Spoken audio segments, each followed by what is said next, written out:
સામે આવેલા પત્રિકા કાંડ અંગે મીડિયા કન્વીનરનું નિવેદન સામે આવ્યું છે।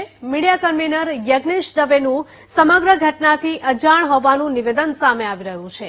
મારા ધ્યાનમાં આવો કોઈ જ પત્ર નથી આવ્યો તેવું યજ્ઞેશ દવેએ નિવેદન આપ્યું છે।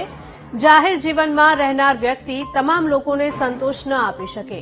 કોઈ વ્યક્તિનું કામ ન થયું હોય તેણે નનામું પત્ર લખ્યો હશે। જો વ્યક્તિ ખરેખર સાચો હોય તો નામ સાથે અરજી કરી શકે છે। પત્ર ધ્યાનમાં આવશે તો ભાજપ પક્ષ પત્રની તપાસ કરશે।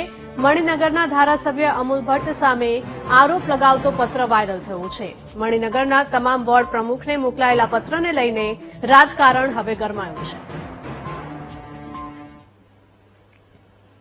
એવો કોઈ પત્ર આવ્યો નથી, પણ આપ મીડિયાના માધ્યમથી જયારે આ કહી રહ્યા છો કે આવો કોઈ પત્ર વાયરલ થયો છે, તો મારે એટલું સ્પષ્ટ કહેવાનું હોય છે કે જયારે વ્યક્તિ કોઈ જાહેર જીવનમાં હોય અને કાર્ય કરતો હોય ત્યારે દરેક વ્યક્તિને સંતોષ ન આપી શકતો હોય।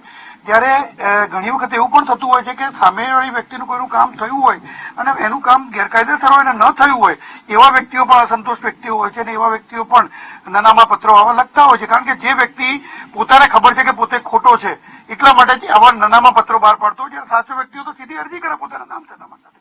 એટલે આવી અરજી ન કરી શકનારા લોકો જે ખરા એવા જ લોકો આવા નાનામાં પત્રો લખતા હોય છે ને આ કઈ અત્યારનું નથી, આદિ અનાદિ કાળથી આવું ચાલ્યું આવતું હોય છે અને આવી રીતે નાનામાં પત્રો કરી અને લોકોને બદનામ કરવાના આવા કૃત્યો થતા હોય છે। છતાં પણ આપે જે પત્રની વાત કરી છે એ અમારા ધ્યાને આવશે તો ચોક્કસ સંગઠન એની તપાસ કરશે।